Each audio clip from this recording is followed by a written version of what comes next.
Hi guys, isa po akong OFW dito sa Malaysia at ngayong araw na to ay day off namin magkapatid at namasyal po kami sa New Central Mall at ito ay first time lang namin pumunta dito sa mall na ito kahit na medyo matagal na rin kami dito sa Malaysia, pero ito kasing mall na to guys ay kung hindi ako nagkakamali, nasa 4 to 5 years pa lang itong mall na to.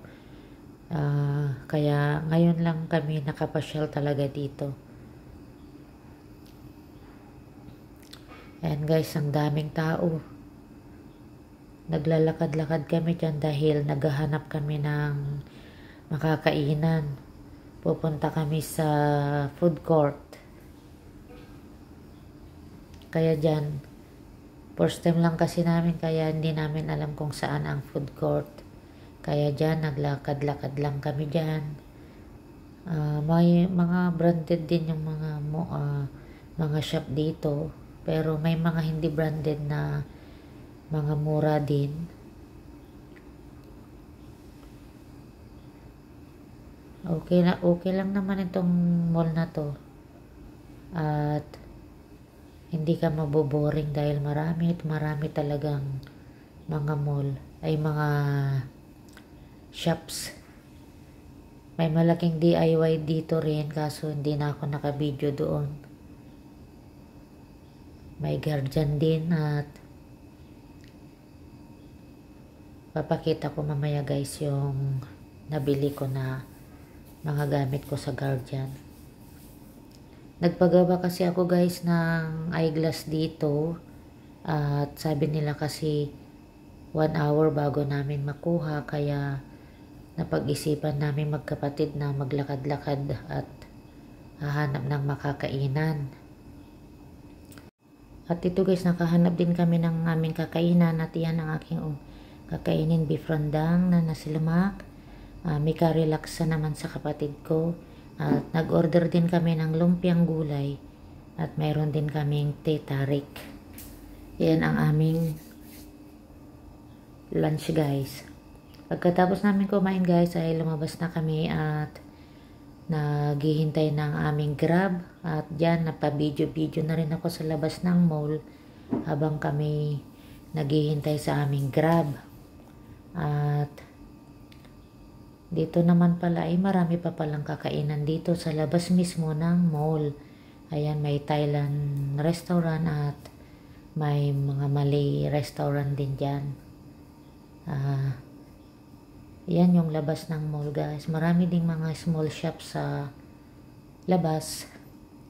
At ito guys, papakita ko na sa inyo yung mga binili ko sa Guardian na pang personal na gamit ko guys. Ito yung nabili ko kanina.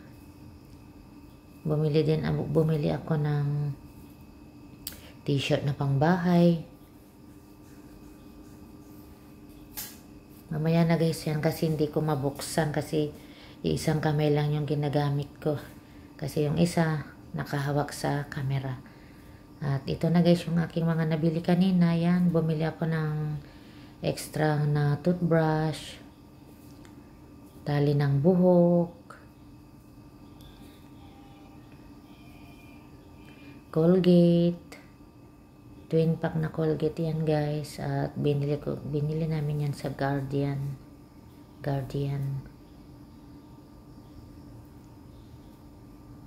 At bumili rin ako ng shampoo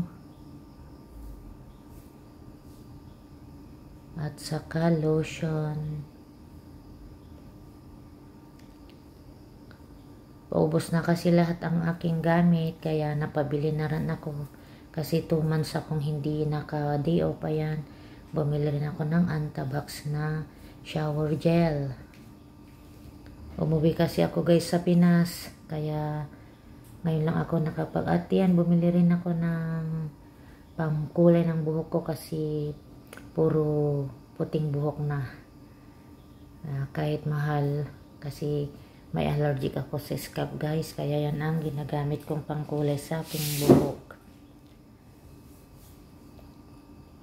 Yan lahat guys yung binili ko. At ito naman guys yung mga damit na binili ko. Sa Kutaraya ko na lang yan binili guys. Tagpa 5 ringgit lang ang isa. Pero maganda rin. Kahit panlabas yan pwede. Maganda rin yung kulay. Maganda rin yung pagkatahi. Pero mura nga lang. 5 ringgit. At hanggang dito na lang guys. Thank you sa panonood. God bless. Ginalin Apilado. Thank you.